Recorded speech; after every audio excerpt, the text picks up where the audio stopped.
saying, Rowan, I couldn't do that at 27. No nonsense, straight to the point, courage, detail. It finally happened. The lawsuit they assumed would vanish quietly has now resulted in the most expensive television judgment in U.S. history. Karoline Leavitt didn't just walk away victorious. She triggered a cultural earthquake so deafening, so destabilizing, that ABC and The View are now facing what insiders describe as a slow-burning corporate implosion. $800 million. That's not a legal loss. That's an extinction-level blow to daytime TV's most infamous talk show. Whoopi, mute, Joy, nowhere to be seen. Sunny is reportedly calling her lawyers again. And Karoline? She's strutting like she owns the press. This isn't just a courtroom win, it's a media reckoning. This goes beyond accountability. It's karma, broadcast with surround sound. And now, The View, once the empress of midday ratings, is staring down a harsh new reality. Bankruptcy. Keep it locked, because what we're diving into next is nothing short of chaos. We're pulling back the curtain on the collapse, every twist, every leaked message, every panicked settlement offer, and showing you exactly how Karoline turned the tables on a media giant. Before we get into it, slam that like button if you're fed up with the media's double standard. Hit subscribe so you're always first to know when the next media bomb drops. Did you subscribe? Good.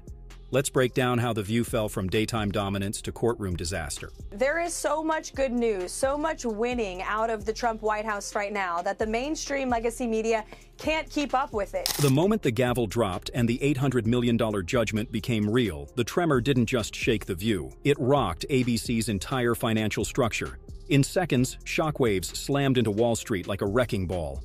ABC's parent company, once a media colossus labeled too big to fail, watched its stock nosedive. Millions in market value erased before the first lunch order hit the desk. Traders were rattled, analysts left speechless. Financial anchors scrapped their scripts mid-broadcast. CNBC abruptly cut its tech segment to break the story. An unprecedented judgment obliterates ABC's market confidence. That noise? Not applause. Alarms. By the time Karoline Leavitt's legal team clinked coffee cups in celebration, the collapse was already underway. In Manhattan, high-rises, panic spread through ad agencies like wildfire. 4 major sponsors, brands you've seen every commercial break, pulled out. Not gradually, instantly. One network source described the chaos as a dam giving way. Every minute, another partner vanished. Phones rang off the hook. It was financial carnage. Ad departments froze. Scheduled rollouts dissolved. Product placements, gone. The revenue engine that powered The View's lavish production just stalled out. This wasn't a bump. It was a rupture. And the worst part? Most networks lean on crisis insurance when chaos hits, especially when talent goes rogue. But ABC's policy had a carve-out. It didn't cover intentional defamation. And that, exactly that, was what Karoline's win was anchored in. Deliberate, calculated, malicious character destruction. No insurance safety net, no financial buffer. This wasn't a legal fender bender. This was the Titanic mid-iceberg collision, with no lifeboats. ABC's finance division imploded. Emergency huddles were held in panic-stained boardrooms. Legal teams swarmed the building like EMTs at a 5-alarm fire. Execs flipped through budget sheets like they were defusing bombs. One question echoed: can we survive this? That's when the word "no one" in corporate America wants to hear began surfacing. At first a whisper, then in frantic texts, and finally in leaked memos. Bankruptcy. Yes, that word. A young HR associate messaged her friend in graphics. They're murmuring Chapter 11. This wasn't paranoia, it was protocol. Reality sank in. Hiring froze across departments. Budgets were butchered. Studio travel plans scrapped. Security cut. Catering went from filet mignon to soggy sandwiches and burnt coffee. Through all this, Karoline Leavitt said nothing. No press run, no posts, no smug commentary, just silence. And it spoke louder than any headline. Her restraint sliced deeper than scandal. As ABC's pillars began to sway and execs rushed to salvage what remained, Karoline remained steady, calm, still, watching. The View wasn't just floundering, it was drowning. And the woman they once tried to reduce to a punchline? She became the storm itself. Don't blink. This is only the beginning. Because right here, this moment, is where the empire begins to truly unravel. Because once that $800 million verdict dropped like a legal guillotine, the spotlight didn't just stay fixed on ABC. It zoomed in with laser precision on the three women who had become the unmistakable faces of The View: Whoopi Goldberg, Joy Behar, Sunny Hostin. Let's be honest, these weren't just television staples anymore. They were now walking liabilities. Overnight, the icons of daytime chatter turned into cautionary tales. Their public image incinerated, their reputations shredded, their futures dangling from legal threads even the sharpest PR spin couldn't salvage. And while the media fixated on the network's implosion, behind closed doors, an even harsher reckoning played out. One by one, the co-hosts were summoned, not to their glossy dressing rooms, but to stark, cold legal briefings. No jokes, no glam squads, just attorneys with folders and facts. Each was told, bluntly and without sugarcoating, they might be personally liable for part of that massive judgment. Yes, personally, yes, financially. Let that sit with you. Whoopi? Gone was the trademark swagger. Insiders say she hired a crisis management firm, the kind usually reserved for fallen politicians and disgraced CEOs. That's the level of red alert we're talking about. Joy Behar, once the queen of sarcasm and sass, reportedly stopped showing up to meetings entirely. No replies to emails, no returned calls. One crew member quipped, she ghosted her own scandal.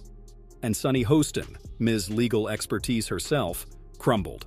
According to sources, she broke down in tears during a closed-door meeting. Not staged, not camera-ready, real. Because she understood what the others wouldn't admit.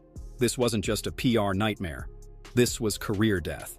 But it didn't end there. Karoline's legal team didn't just bring a lawsuit, they brought a sledgehammer. What they unveiled wasn't just evidence. It was a roadmap to media malice. Slack messages filled with premeditated cruelty. Behind-the-scenes clips of the hosts mocking Karoline during ad breaks. Producer memos explicitly assigning who lands the hardest hit. This wasn't live television gone off script. It was a televised takedown with rehearsal notes. ABC's defense tried calling it banter, ad-libbed heat-of-the-moment talk. But the receipts said otherwise. Every line cataloged, every cue cross-referenced, every wink and smirk neatly packaged into a timeline of pre-planned humiliation.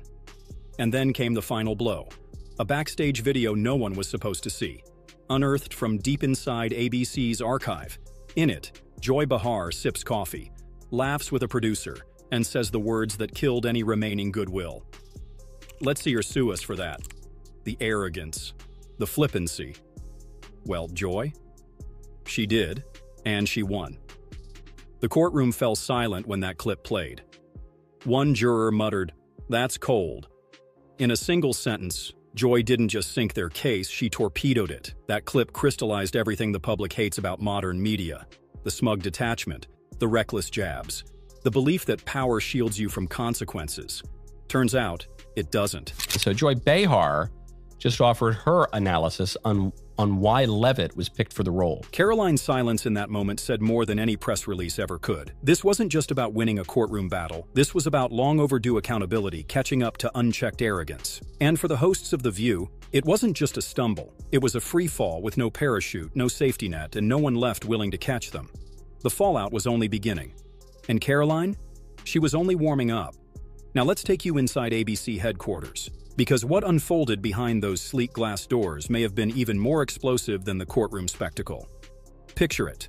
A polished conference room lined with leather chairs, a 40-foot table once home to polished pitches, champagne toasts, and smug certainty. Silence filled the room, until it didn't. One insider likened it to a corporate funeral. Another called it the most chaotic executive meltdown ABC had experienced in its modern history. When the $800 million verdict dropped, it didn't just shock, it triggered alarms. Literally. An internal security alert went off after multiple senior staffers tried accessing sensitive financial files at the same time. ABC's crisis response team had been trained for scandal, not total annihilation, and in those first few minutes, they were paralyzed. Let's walk through the timeline. At 2:01 p.m., moments after the jury verdict, an emergency meeting was triggered. The email subject? Immediate response, lawsuit verdict. By 2:15, the room was filled. Legal counsel, PR leads, network executives, showrunners, even Disney stakeholders dialed in via encrypted Zoom. The air was thick. Tension clawed at every breath. One executive slammed the table so hard a glass pitcher toppled. "We let this happen. We enabled this." Another, visibly shaking, hurled a legal binder across the table. "This is bigger than Don Imus. Bigger than Roseanne. This is legacy destruction." Then it happened. A junior legal assistant burst into the room holding a single envelope, a new letter from Karoline's legal team. The paper inside bore just one sentence, printed in stark Helvetica. "We suggest you begin calculating liquidation options." Liquidation. A word never before whispered in connection with The View. This wasn't something to PR away. This was legal nuclear fallout, and they were standing at ground zero. The reaction? Absolute panic. Some executives called for immediate terminations. Fire Whoopi, fire Joy, fire Sunny, burn the brand. Others pushed back, saying that acting too fast would signal guilt. "If we move now," one warned, "we're admitting we knew it was indefensible." The result? Chaos. A full-scale shouting match erupted. Fists on desks, red faces. One executive stormed out, yelling, "I told you not to greenlight that segment." And in the midst of it all, a marketing insider leaked the results of a buried internal poll, the one that predicted this exact backlash if the segment was handled wrong. They ignored it. Now that poll is Exhibit A in a new wave of shareholder lawsuits. Yes, you heard that right. The reckoning isn't over. It's multiplying. Think how ironic that Whoopi Goldberg and Joy Behar and the rest of the ladies on The View spend their time calling Republicans the conspiracy theorists. But they have been wrong about everything they have said over the last couple of years. This case didn't just cost ABC $800 million in damages. It cracked the dam wide open, unleashing a tidal wave of investor outrage, class action threats, and, most terrifying of all, the looming specter of full-blown network-wide bankruptcy. What began as a lawsuit was now spiraling into a historic collapse, the kind of corporate nosedive executives dread in their nightmares. At one point during the emergency meeting, ABC's CFO reportedly laid it all bare. Ad revenue losses, $140 million. Legal fees, $38 million. Sponsorship contracts voided, $221 million. Brand equity loss, incalculable. This wasn't a financial paper cut.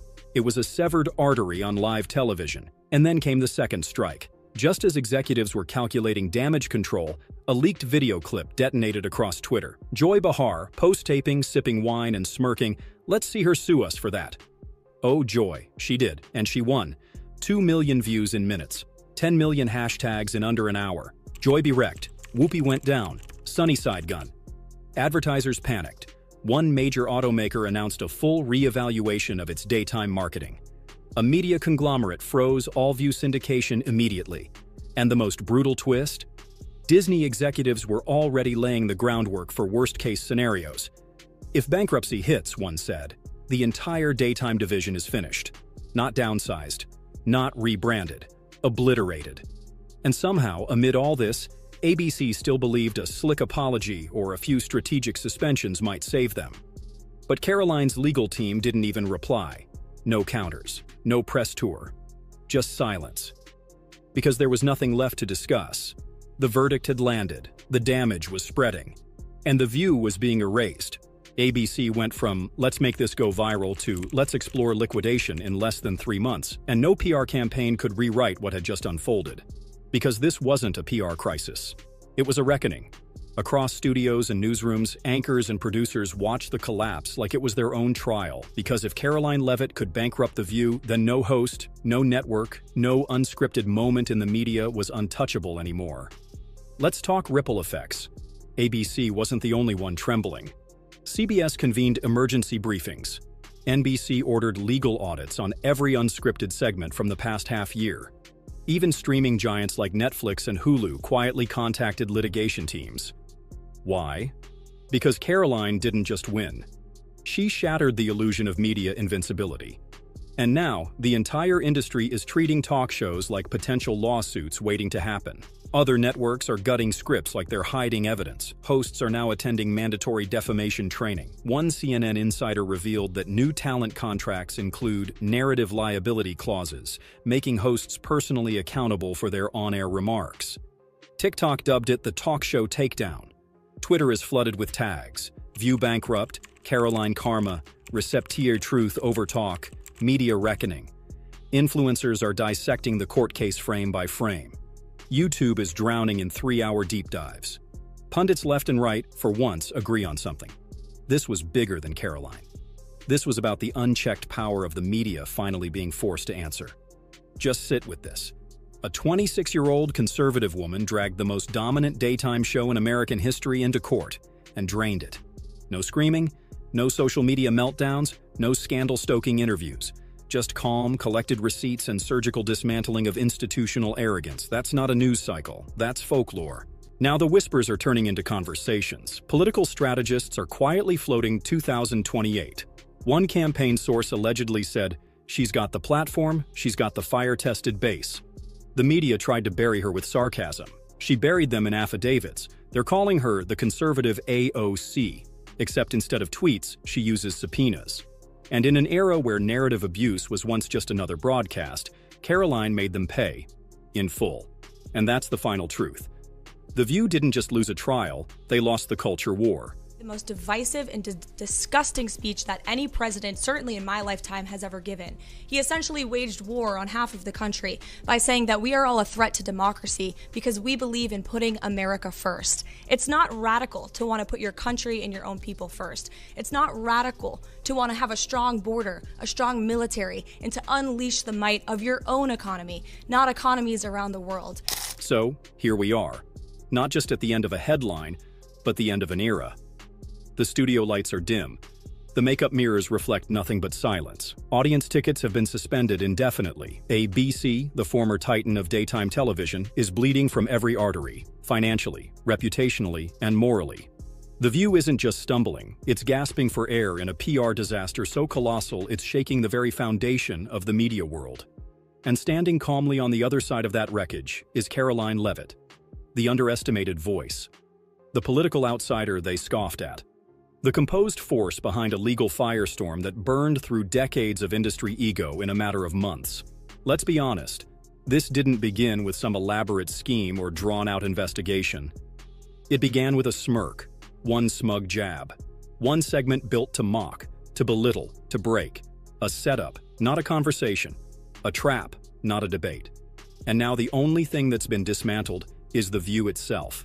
800 million later, the scoreboard doesn't lie. Karoline, victorious. The View, vaporized. They laughed on air. She filed. They ridiculed her again. She organized evidence. They tried to cancel her. She carved her name into the stone of media history. And for millions watching from home, especially those who've been dismissed, ignored, or ridiculed for challenging the media status quo, this wasn't just a verdict. It was vindication. No, it was poetry. Because this wasn't just about Karoline. It was about every person who's been condescended to, every voice talked over on live TV, every opinion silenced with a smirk disguised as intellect.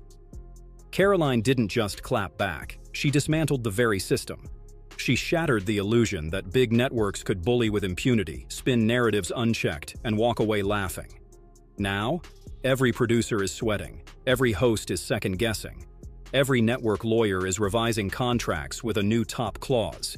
Don't become the View, because Karoline just proved what happens when you mock the wrong person, when receipts speak louder than ratings, when truth shows up, quiet but unstoppable. So here's the question. Should the View be permanently canceled? Is daytime TV finally facing its reckoning? Is this the start of a media movement where lies cost millions and integrity wins? Drop your thoughts in the comments. We're watching closely, especially the bold ones. And if this hit you like it hit us, smash that like button if you believe accountability just had its breakthrough. Hit subscribe to follow Karoline's next move, because trust us, she's not done. Share this with someone who still thinks the media is untouchable, because that fantasy just shattered. The empire didn't bend, it broke. And the one holding the hammer was Karoline Leavitt, with grace, with receipts, with undeniable power.